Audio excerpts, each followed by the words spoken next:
My name is Anna Parker, and I'm 28 years old. 3 nights ago, my mother-in-law called me a fat pig in front of 500 of New York's wealthiest elite. Her golden son laughed. My husband stood silent. The entire Whitmore ballroom erupted in cruel laughter at my expense. But when her husband, my father-in-law, saw my face clearly for the first time that evening, his champagne glass shattered on the marble floor. The sound still echoes in my memory, along with his panicked words. Wait, aren't you? Before I tell you how one email turned their mockery into their worst nightmare, please take a moment to like and subscribe, but only if you truly enjoy this story. I'm curious where you're watching from and what time it is there. Now, let me take you back to that unforgettable night when dignity met documentation. The Whitmore family ruled Manhattan's upper echelons like modern royalty. Their penthouse occupied the entire 80th floor of a building where the private elevator alone cost more to maintain than most people's yearly salary. Every surface gleamed with Italian marble. Every wall displayed original art. A genuine Monet hung casually in the powder room, as if million-dollar masterpieces were mere wallpaper. Victoria Whitmore, my mother-in-law, embodied this excess. That night, she wore a custom Chanel haute couture gown that cost more than my teaching salary for 3 years. Her Cartier necklace, the one she called casual jewelry, could fund an entire school district's art program. She moved through her domain like a queen surveying peasants, and in her eyes, that's exactly what I was. For 3 years of marriage to James, I'd endured her subtle cruelties, the forgotten invitations, the accidental exclusions from family portraits, the constant suggestions about miracle diet programs she'd heard about from her trainer. James always said I was being too sensitive, that his mother meant well. I'd once refused her wedding gift, a check for $1 million with strings attached so thick they might as well have been chains. She'd never forgiven me for that. In her world, everyone had a price, and my refusal to be bought was a personal insult. The Whitmore Industries headquarters occupied 40 floors of prime Manhattan real estate, their logo visible from both rivers. $2 billion in assets, built over 3 generations. Victoria ran it all with manicured fingers and an iron will. But empires built on arrogance always have weak foundations. That night I would show them mine was built on something far more solid, legal documentation. What the society pages didn't print was that James held only the CFO title, a glorified accountant in his mother's empire. The real power, the CEO position, remained firmly in Victoria's grasp, despite Richard Whitmore being the official chairman. She'd maneuvered this arrangement through careful board manipulation and strategic alliances. Marcus, the younger son, was Victoria's true heir apparent. Golden Child didn't begin to describe it. He was her creation, molded from birth to take over.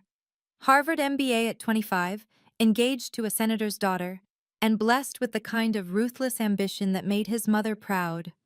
Every family dinner became a stage for Marcus to demonstrate his superiority, while James counted numbers in the corner.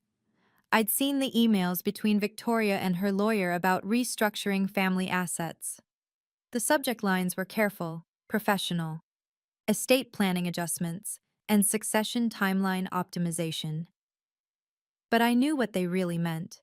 She was planning to force James out entirely, to pressure him into divorcing me, the unsuitable wife, so Marcus could ascend without any embarrassing attachments to the middle class. 3 weeks ago, I'd overheard her on a call in the study. The moment James signs those divorce papers, we activate the restructuring. Marcus takes his rightful place, and we never have to pretend that teacher belongs here again.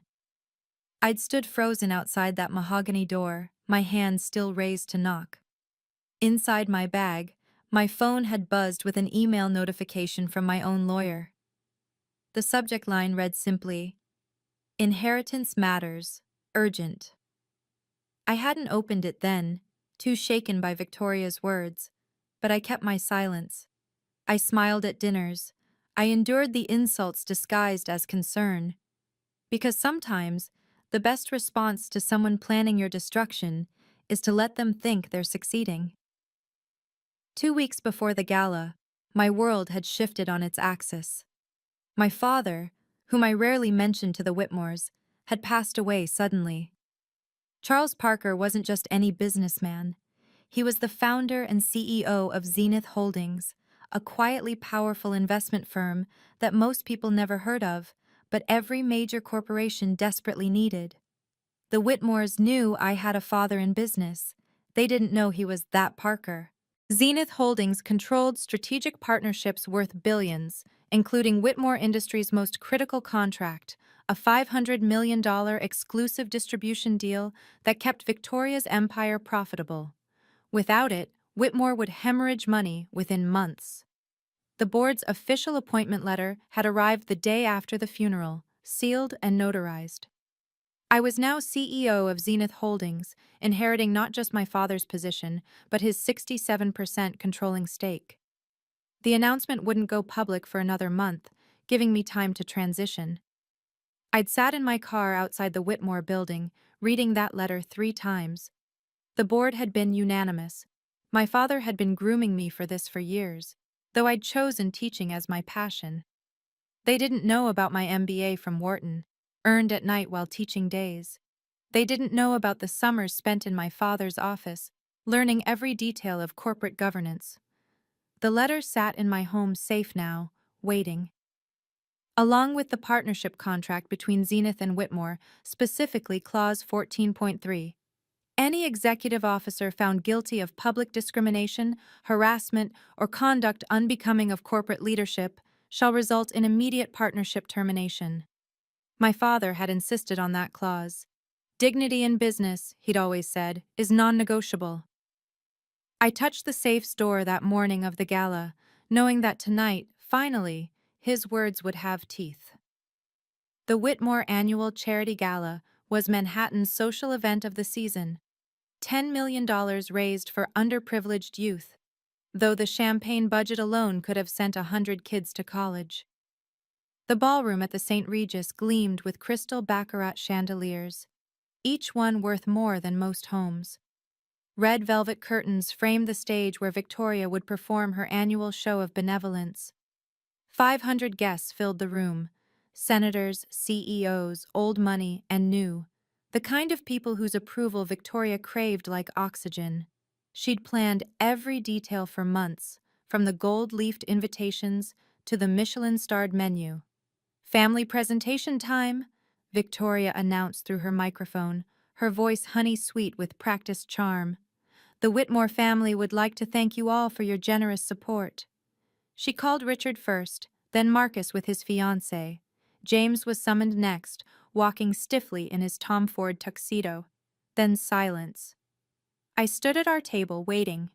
The spotlight swung past me, then returned, harsh and blinding. "Oh," Victoria said, as if just remembering something unpleasant. "And this is Anna, my son's project. We all have our charity cases, don't we?" The laughter started as a titter, then grew. I heard someone whisper, "Is that really the best he could do?" Another voice added, "Money can't buy taste, apparently." I kept my face neutral, my hands steady on my clutch, the one containing my phone with that precious email. James stared at his shoes. Marcus smirked openly. "Come up here, dear," Victoria commanded. "Let everyone see you properly." The walk to that stage felt endless, 500 pairs of eyes dissecting every step. But I climbed those stairs knowing something they didn't. Charity was about to flow in an unexpected direction. The microphone caught every word with crystal clarity. Victoria stood beside me, her Chanel perfume thick enough to choke on, and addressed her audience with theatrical disgust. "So this is the fat pig we have to tolerate in our family." The words rang through the ballroom's perfect acoustics. Someone gasped. Most laughed. Phones appeared, recording the spectacle for tomorrow's social media feast. Marcus stepped forward, champagne flute raised. "At least pigs have value. They produce bacon. What does she produce? Finger paintings?" His Harvard-polished voice carried perfectly, though I suppose someone has to teach the poor kids their place in the world. The laughter crescendoed. A woman in Valentino actually applauded. James stood frozen at the platform's edge, his face pale, but his feet planted. He wouldn't look at me. 3 years of marriage, and he couldn't meet my eyes while his family flayed me alive. "James," I said quietly, but the microphone caught it. "Don't make this harder," he muttered, still staring at the floor. Victoria leaned into the microphone again. "You know, we tried to help her, offered to pay for nutritionists, trainers, even surgery. But you can't polish, well, you know the saying." Richard Whitmore stood near the bar, his expression unreadable. But I noticed his knuckles were white around his whiskey tumbler. His eyes kept flicking between Victoria and me, a frown deepening across his distinguished features. "Mrs. Whitmore," I began, my voice steady despite the burning in my chest. "Oh, she speaks," Victoria announced. "Everyone quiet down. Let's hear what wisdom the public school teacher has to share with us."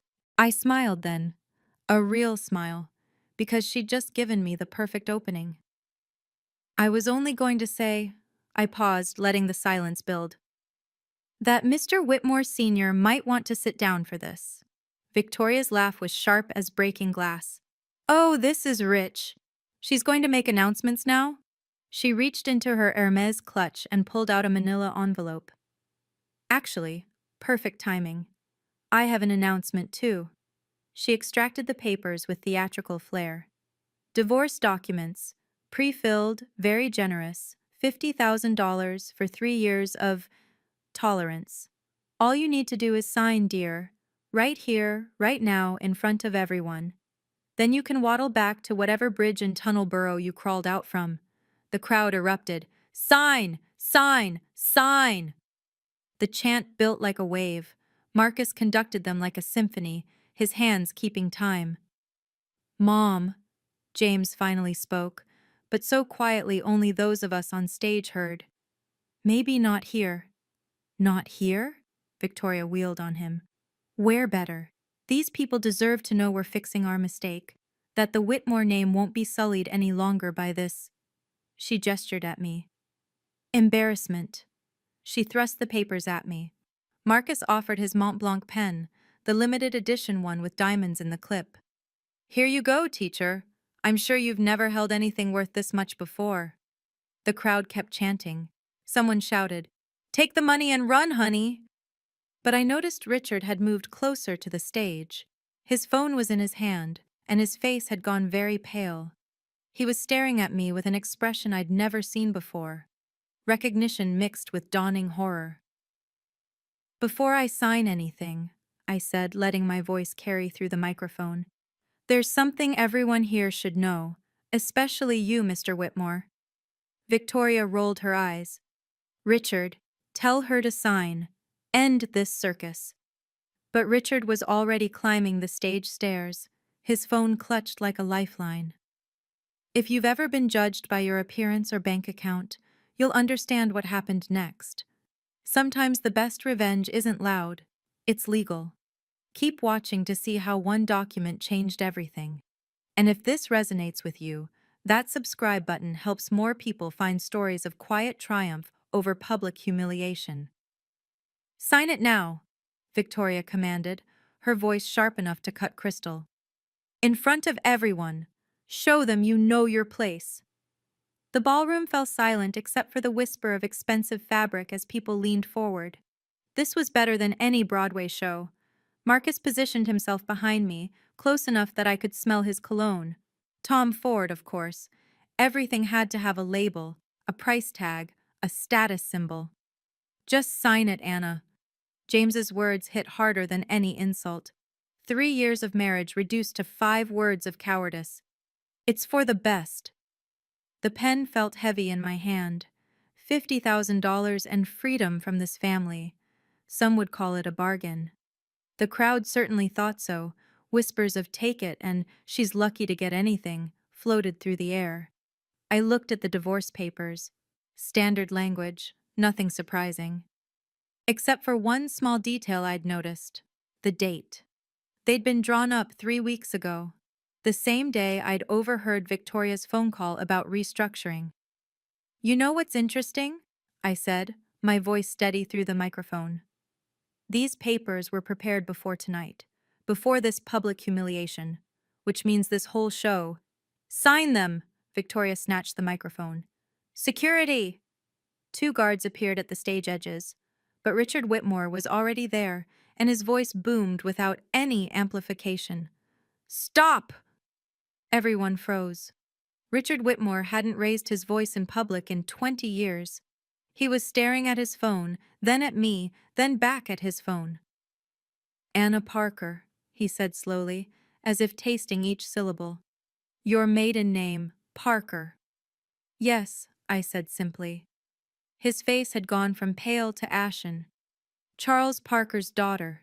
You're Charles Parker's daughter. Victoria laughed nervously. So what? Lots of people are named Parker. But Richard was already typing frantically on his phone, pulling up something that made him stagger. I set down the unsigned divorce papers and walked to the microphone with the kind of calm that comes from knowing exactly what's about to happen. 3 years of silence were about to break. Before I sign anything, I said, my voice carrying to every corner of that gilded ballroom, Mr. Whitmore Sr. should know who he's actually asking to leave his family. Richard's phone shook in his hand. He'd found it. The announcement that wouldn't go public for 2 more weeks. But board members talk, and rumors travel at the speed of privilege. What's going on? Victoria demanded. Richard, what are you looking at?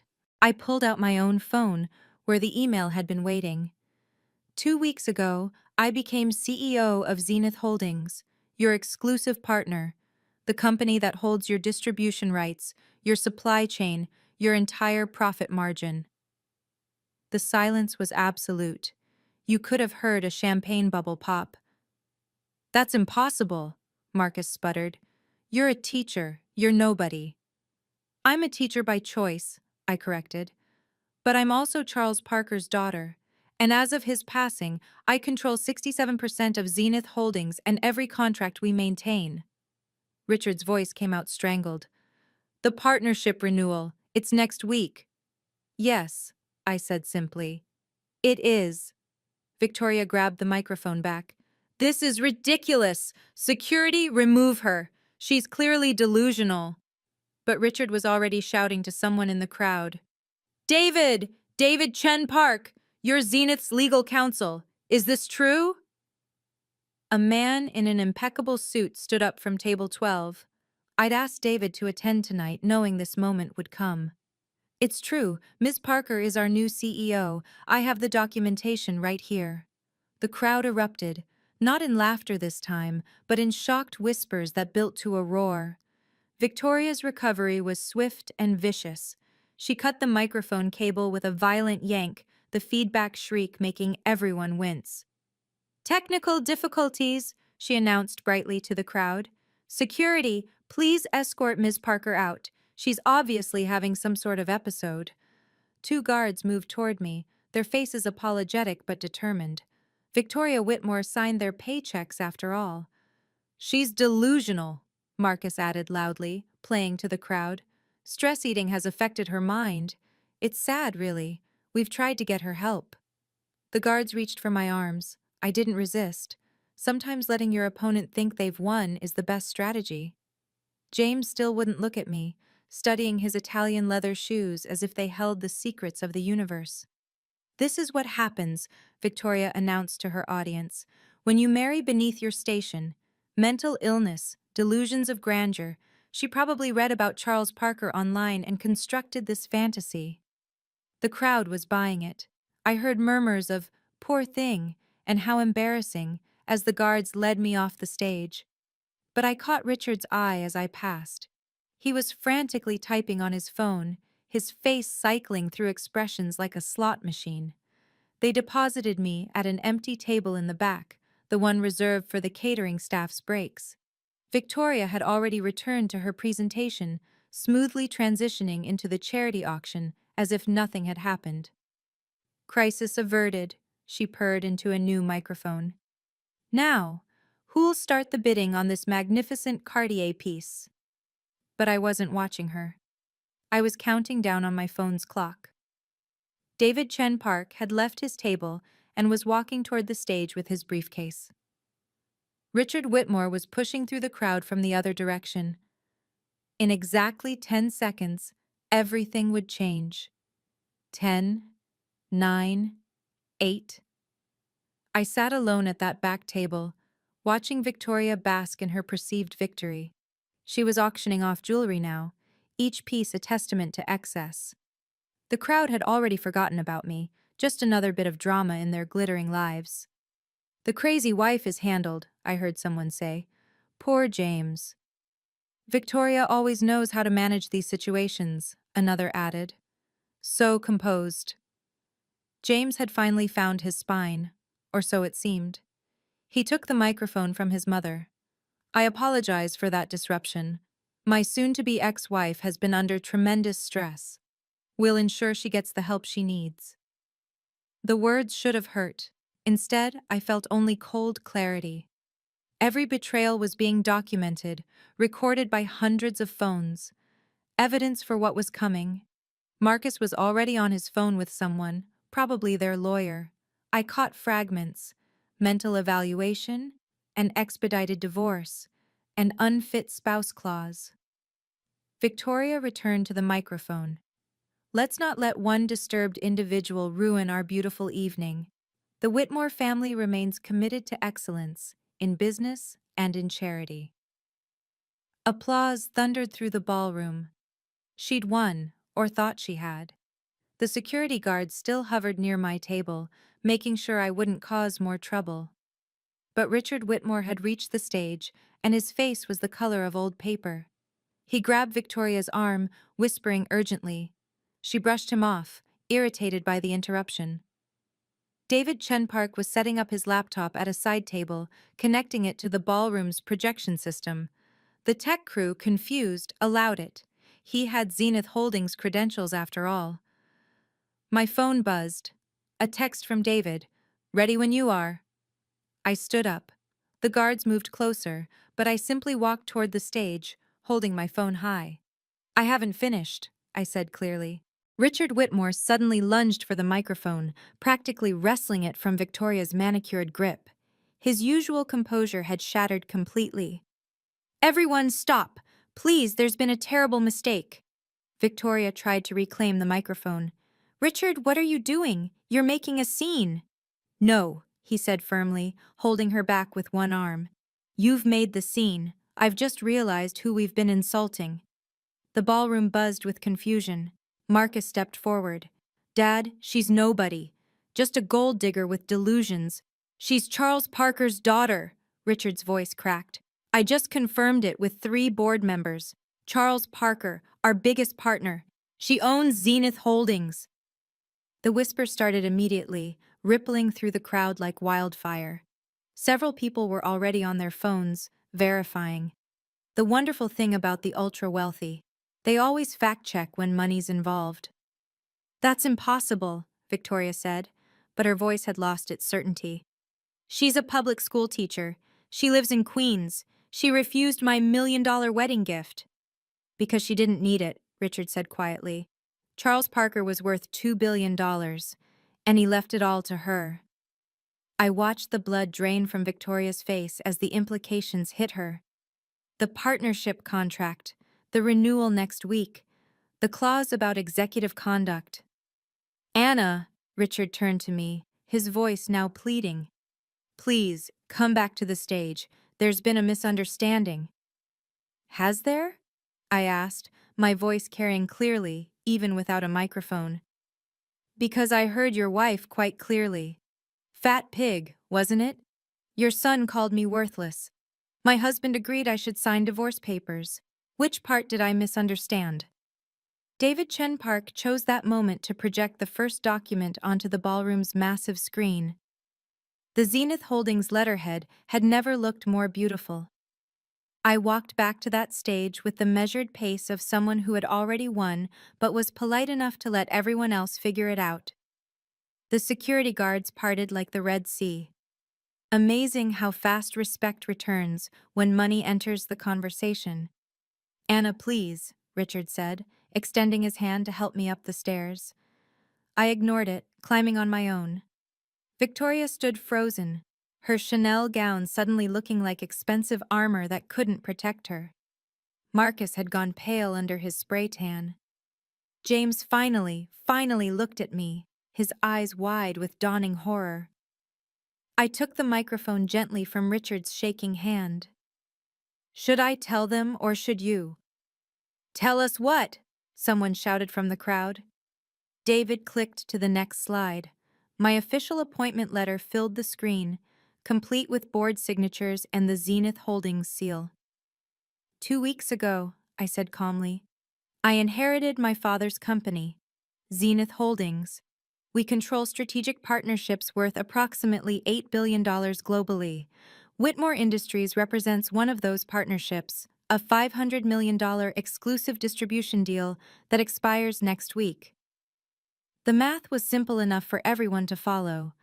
Without Zenith, Whitmore Industries would lose 60% of its revenue stream overnight. But that's not the interesting part, I continued. David, could you show them clause 14.3? The contract appeared on screen, with one section highlighted in yellow. Any executive officer found guilty of public discrimination, harassment, or conduct unbecoming of corporate leadership shall result in immediate partnership termination without possibility of renewal for a minimum of 5 years. Now, I said, turning to Victoria, would you like to repeat what you called me? I'm sure everyone would love to hear it again.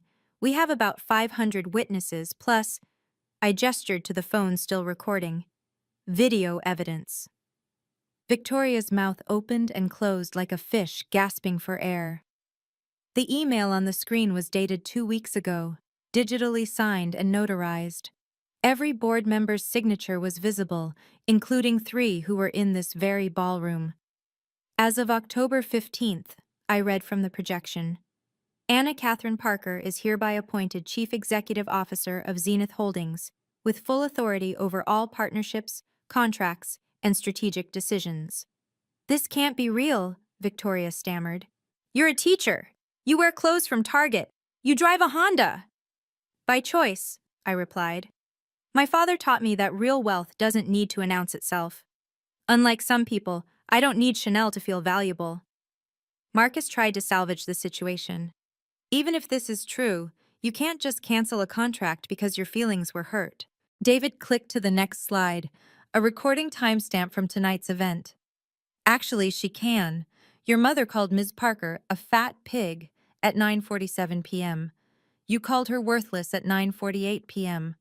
Both statements were made in your capacity as executive officers of Whitmore Industries at a company-sponsored event in front of clients and partners. Textbook violation of Clause 14.3. The crowd was dead silent now. You could hear the ice sculptures melting. But more importantly, I continued, let's discuss why this contract matters so much to you, Victoria. Another slide. Whitmore Industries financial statements. Without Zenith's distribution network, Whitmore Industries has approximately 90 days of operating capital. After that, I let the pause hang. Bankruptcy. You're bluffing, Victoria whispered, but her voice cracked. 3 men in expensive suits stood up from their tables simultaneously. I recognized them from the photos in my father's office, Zenith board members. Ms. Parker, one called out, we support whatever decision you make regarding the Whitmore contract. The power shift was visible, like watching an avalanche in slow motion. David Chen Park approached the stage carrying a leather portfolio. His 30 years of corporate law experience showed in every measured step. This wasn't his first boardroom bloodbath, just his first in a ballroom. For the record, David announced, his voice carrying the authority of someone who'd destroyed bigger companies than Whitmore, I have here the original partnership contract, notarized and witnessed. I also have recordings of tonight's events, which I've been documenting since Ms. Parker's arrival. He'd been recording everything. Of course he had. I'd asked him to attend specifically for this purpose. The violation is clear and actionable, David continued. Multiple executive officers of Whitmore Industries engaged in public discrimination against the CEO of their primary partner company. The contract terms are unambiguous. Victoria found her voice. You set us up. You knew who you were and let us. Let you what? I interrupted. Show your true character? Reveal how you treat people you consider beneath you? I didn't make you call me a pig, Victoria. I didn't force Marcus to call me worthless. I certainly didn't compel my husband to stand silent while his family destroyed his wife's dignity. James flinched as if slapped. Furthermore, David added, pulling out another document, I have here 3 affidavits from Whitmore Industries employees documenting a pattern of discriminatory behavior from Mrs. Victoria Whitmore.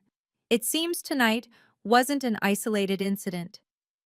Richard grabbed the documents, scanning them rapidly. His face went from pale to ashen to slightly green. Margaret from accounting, he read. Terminated after gaining weight during chemotherapy. Tom from logistics, demoted after his son came out. Jennifer from marketing, passed over for promotion 3 times with comments about her unfortunate appearance. Those were business decisions, Victoria protested. Were they? I asked. Because they look like patterns to me. Patterns that Zenith Holdings cannot associate with. The 3 Zenith board members had moved closer to the stage. Jonathan Hartley, whom my father had trusted for 20 years, spoke first. Ms. Parker, we've reviewed the situation. The board unanimously supports enforcing Clause 14.3. Then something unexpected happened. A woman in St. Laurent stood up from table 3. I'm Catherine Walsh, CEO of Walsh Retail Group. If Zenith terminates the Whitmore contract, we're interested in discussing that distribution network. Another CEO stood, then another. Within seconds, 12 major company leaders were on their feet, all eyeing the opportunity like sharks scenting blood in the water. You see, I explained to the stunned Whitmores, Zenith's distribution network is the gold standard. Companies wait years for a partnership slot. If I terminate your contract tonight, I'll have 20 offers by morning. Marcus tried one last desperate play. This is corporate assassination. You married James just to destroy us. Actually, David interjected, Ms. Parker signed a prenuptial agreement refusing any claim to Whitmore assets. She wanted nothing from your family except respect, which evidently was too much to ask. Richard Whitmore suddenly spoke up, his voice heavy with resignation. Anna's right. I've watched this for 3 years, said nothing while my wife and son tortured this young woman. I'm ashamed. He turned to the crowd. Everyone here saw what happened tonight. We have no defense. Richard, Victoria gasped. Whose side are you on? The side that doesn't end up bankrupt, he replied flatly. Then, to me, what do you want? I smiled. Not cruelly, not vindictively, just the smile of someone who'd waited 3 years for this moment. I want a public apology. Then we discuss new terms. And Victoria? I looked directly at her. You're going to resign as CEO tonight. The ballroom erupted. The look on Victoria's face was priceless, but the best part is still coming. You see, when someone tries to humiliate you publicly, they often forget that public accountability works both ways. If you've ever wanted to see a bully face real consequences, not just words, keep watching. And remember, sharing this story might help someone else standing in their own battlefield of dignity. Victoria's denial came out as a shriek. This is fake. It has to be fake. She's nobody, a nothing, a teacher. I nodded to David, who connected his laptop to the ballroom's sound system. Within seconds, the massive speakers filled with a familiar voice, the president of Zenith's board on speakerphone. This is William Sterling. I confirm that Anna Catherine Parker is the rightful CEO of Zenith Holdings, appointed by unanimous board decision following Charles Parker's passing. She has full authority over all partnership decisions. Mr. Sterling, I said clearly, You're on speaker with approximately 500 witnesses. Could you confirm the value of the Whitmore partnership? 500 million over 5 years, with exclusivity rights worth another 200 million. Ms. Parker, do you require board support for any decisions tonight? That might be necessary. You have it. The board is watching the live stream. We're appalled by what we've witnessed. Live stream. David had been streaming to the board this entire time. Victoria's legs gave out. She would have collapsed if Marcus hadn't caught her, his own face now the color of spoiled milk. Additionally, Sterling's voice continued, I'm obligated to inform you that 3 other Zenith board members are present in that ballroom. Gentlemen, please identify yourselves. Besides Jonathan Hartley, 2 more men stood, titans of industry both, each worth more than the entire Whitmore empire. We witnessed everything, one said simply. Every insult, every moment of harassment, every violation of basic human dignity. The crowd was pulling back from the Whitmores like they had something contagious. In their world, being on the wrong side of money was the only real disease. So, I said, taking control again. Fake? Should we call more witnesses? Or are you ready to discuss terms? I'm terminating the partnership, I announced, my voice steady as a judge delivering a verdict. Effective immediately. The gasp that went through the ballroom could have sucked the oxygen from the room. $500 million vanishing with 5 words. No! Marcus lunged forward. You can't! We'll sue! David held up the contract. On what grounds? The violation is clear, documented, and witnessed. Any court in the country would side with Zenith. The company will collapse, Richard said quietly, all fight gone from his voice. 20,000 employees, gone. I'm aware, I replied, which is why I'm willing to discuss alternative arrangements, but they come with conditions. Victoria found her voice, though it came out as a whisper. What conditions? First, you resign as CEO. Tonight. Effective immediately. Never. Then Whitmore Industries declares bankruptcy by Christmas. I turned to the crowd.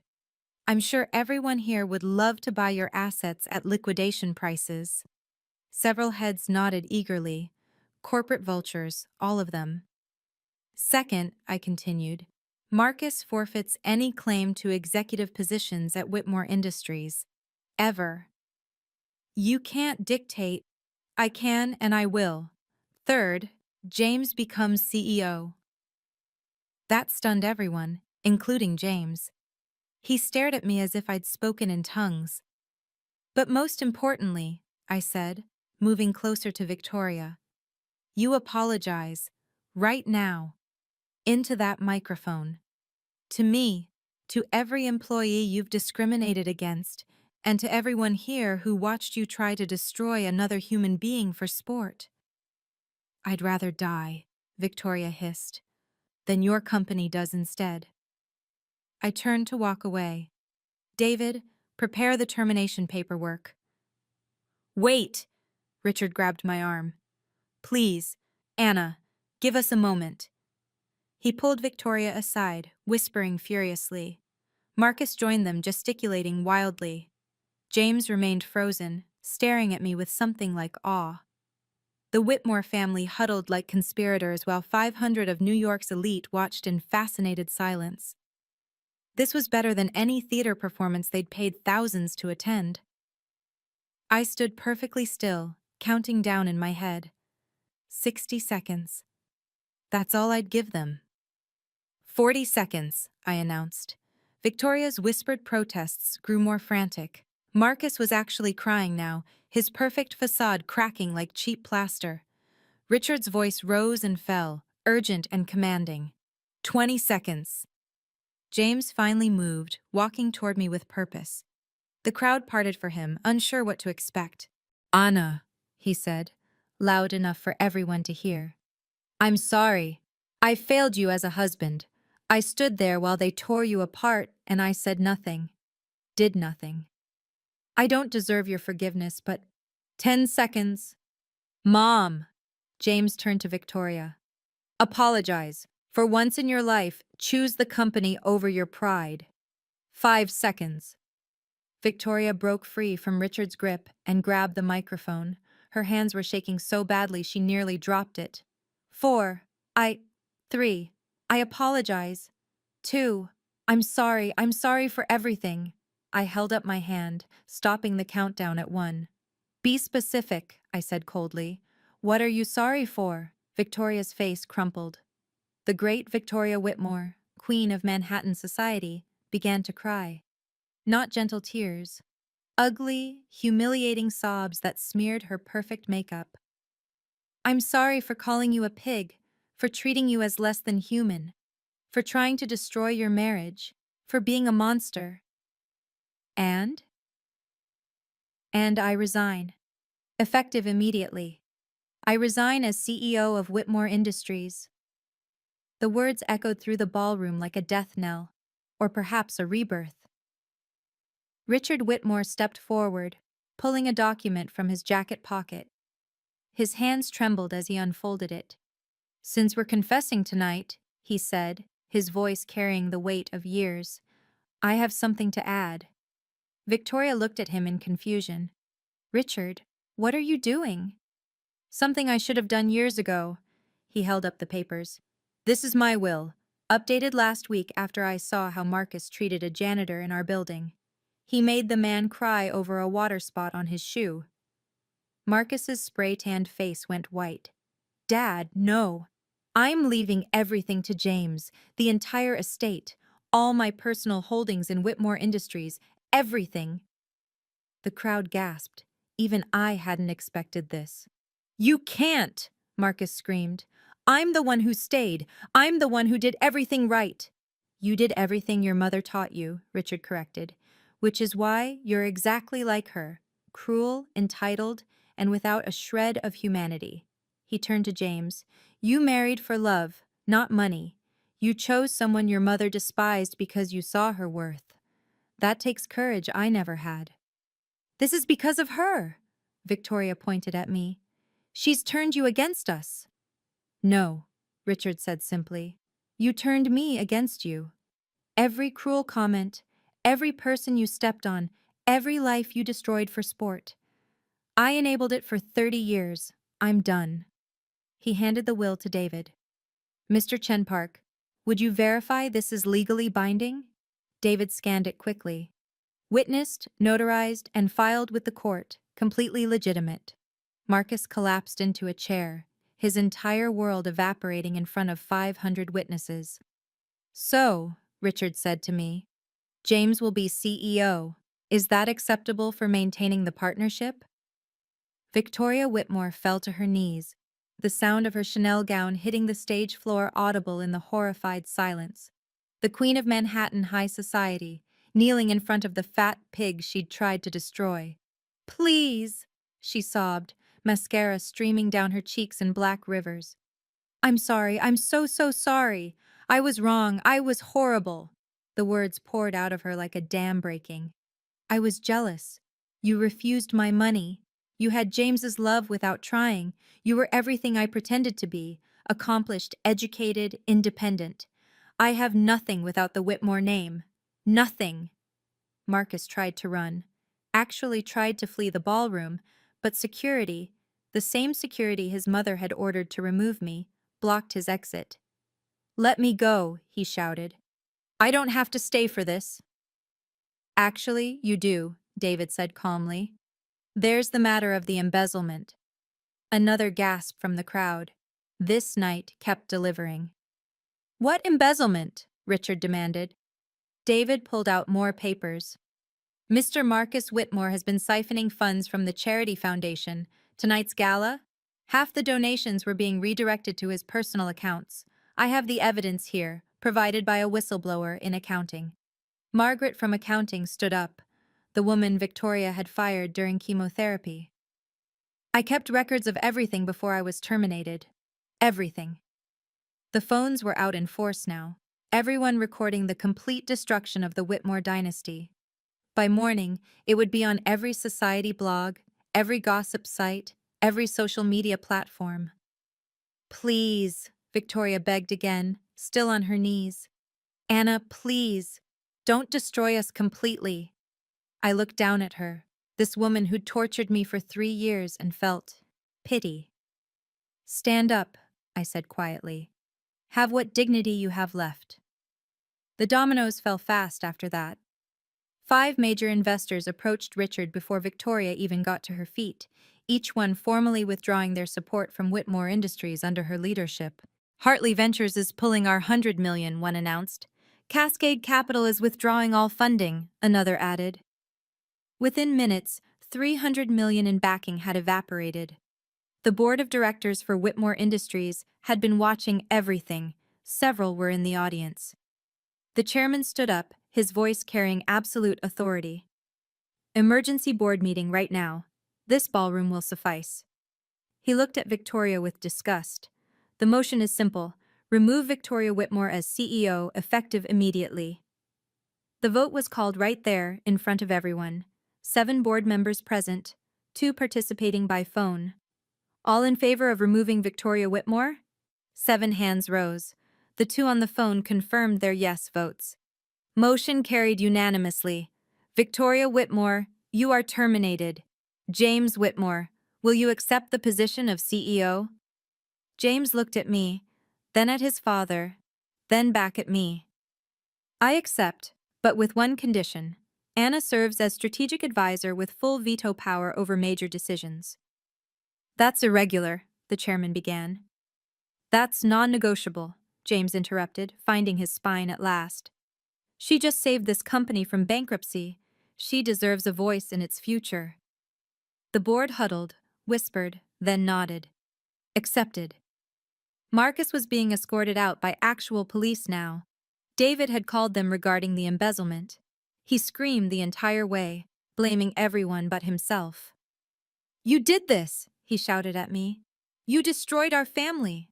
No, I replied calmly. You destroyed yourselves. I just held up a mirror.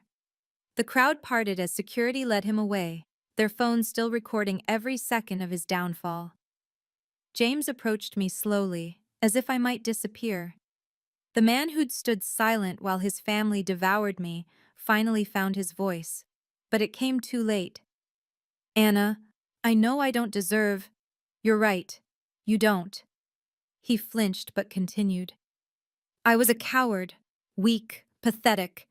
I let them hurt you because I was afraid of losing my position, my inheritance. I chose money over my wife. Yes, I said simply. You did. He dropped to one knee, right there in front of everyone. Please, give me another chance. I'll spend the rest of my life making it up to you. I looked at him, really looked at him. The man I'd once loved enough to marry despite his family's objections. The man who'd promised to protect me, to stand by me, to choose me above all others. Stand up, James. He did, hope flickering in his eyes. I pulled off my wedding ring, the Tiffany 6-carat diamond his mother had picked out because anything less would be embarrassing. I placed it in his palm. I forgive you, James. But forgiveness doesn't mean forgetting. It doesn't mean accepting the unacceptable. Anna, please. You had 3 years to stand up for me. 3 years of dinners where they mocked my career. 3 years of events where they introduced me as your charity case. 3 years, and not once did you say stop. The entire ballroom was silent, watching our marriage end in real time. You're going to be a good CEO, I continued. You're smart, capable when you choose to be. But you'll do it without me. The partnership remains intact, with conditions. But we're done, James. Respect isn't negotiable, and it can't be retroactively applied. I turned to David. I believe Victoria already prepared divorce papers. We can use those. I signed the partnership renewal with amendments that would have made Victoria weep if she hadn't already destroyed all her tear ducts. The new terms were precise, non-negotiable, and designed to ensure Whitmore Industries could never again become a weapon of cruelty. 300 million over 5 years instead of 500, I announced. The remaining 200 million will fund a new foundation for workplace dignity and anti-discrimination programs. Additionally, David read from the contract, any executive or board member found guilty of discrimination, harassment, or creating a hostile work environment will be immediately terminated with loss of all benefits and severance. The respect clause, I added, is now permanent and applies to all employees, partners, and associates. Violation means immediate contract termination. James signed without hesitation. His hand was steady now, as if losing me had somehow given him the backbone he'd lacked for 3 years. One more thing, I said, pulling out my phone. The security footage from tonight, the recordings, all of it goes into a sealed file. If any Whitmore ever speaks my name publicly, if any of you attempt to slander me or seek revenge, it all goes public. Every second of tonight's humiliation, played on repeat across every platform I can buy time on. Richard nodded. Understood.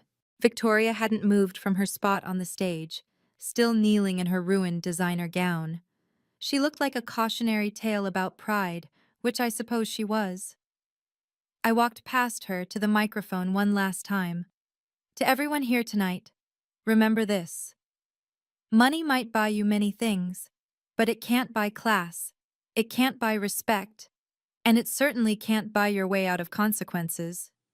The Rolls-Royce from Zenith Holdings was waiting outside, my father's legacy now mine to command. 6 months later, I sat in my office at Zenith Holdings, looking at the Wall Street Journal's headline, The Whitmore Redemption: How James Whitmore Saved His Family's Empire. The article detailed his transformation from weak-willed son to decisive leader. Stock prices had recovered. The company culture had transformed completely.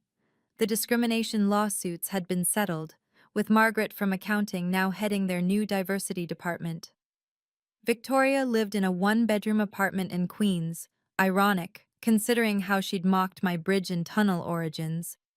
The divorce settlement Richard demanded had left her with barely enough to survive. She worked as a receptionist at a small firm, having been blacklisted from every major company in Manhattan. Marcus was serving 18 months for embezzlement. His fiancée, the senator's daughter, had broken the engagement via a public Instagram post that got 12 million likes. Richard had sold the penthouse and moved to a modest house in Connecticut. He sent me a letter every month, apologizing again and again. I never responded, but I didn't throw them away either. James had tried to call me exactly once, on what would have been our 4th anniversary. I didn't answer. He sent a single text. You saved us by leaving us. Thank you. As for me, Fortune magazine had just named me to their 40 under 40 list. The headline read, Anna Parker, the CEO who turned humiliation into $100 million lesson. The gala invitation sat on my desk, the Whitmore annual charity event. James had sent it with a note. You're always welcome, but I understand if you never want to see us again. I fed it to the shredder. Some stages weren't worth returning to, no matter how much they'd changed. My father would have been proud. The lesson I learned that night wasn't about revenge. It was about recognition. Not the kind that comes from others seeing your worth, but the kind that comes from never forgetting it yourself, even when the whole world tries to convince you otherwise. They called me a fat pig, but I was a CEO. They said I was worthless, but I controlled their lifeline. They tried to erase me, but I had receipts, literal, legal, binding receipts. Here's what 3 years of silence taught me. Document everything, every insult, every slight, every moment they think you're too small to matter. Because power isn't about using those documents. It's about knowing you can. True power is sitting through a dinner where they mock your job while knowing you could end their company with one phone call. It's refusing $1 million bribe because your integrity is worth more. It's walking away from someone you love because staying would mean accepting less than you deserve. The Whitmores thought wealth was about what you could buy. My father knew it was about what you couldn't be bought for. Some people asked why I didn't reveal myself sooner, why I let them humiliate me for so long. The answer is simple. When someone shows you who they really are, believe them. But let them show everyone else too. Boundaries aren't walls. They're bridges to better relationships. The ones who respect them are the ones worth keeping. The ones who mock them? Well, they usually end up kneeling on a stage, mascara running, begging for mercy they never showed others. Remember, your worth isn't determined by someone else's inability to see it. It's determined by your refusal to let them make you forget it. Document everything. Know your worth. And never, ever apologize for refusing to be anyone's pig. If this story resonated with you, remember, your worth isn't determined by someone else's inability to see it.